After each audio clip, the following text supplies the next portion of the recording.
Guys আপনারা করলে মেলায় এইটা দেখছেন, মানে এটা দিয়ে করলে মেলা মানুষই মাছ মারে।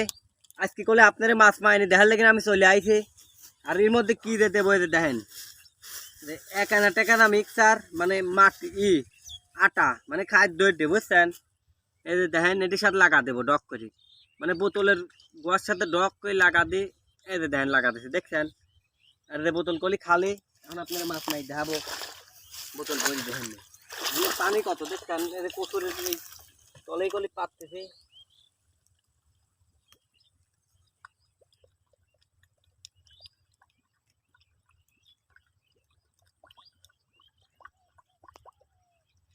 গাইস এই যে দেখেন এ ভিতরে করলে মাছ খাবি ডুববে আর ভিতরে করলে আসে আটকে যাবে। গাইস পাইতলাম করলে দেখা যাক আল্লাহ কি দিকে লাগবে। আপনারা সকলের সাথে থাকবেন। এতে পাতিছি করলে দেখছেন, এতে দেখেন পাচ্ছি করলে। তো গাইস 2-3 ঘন্টা পরে আসে আপনারা দেখাতে সকলের সাথে থাকেন।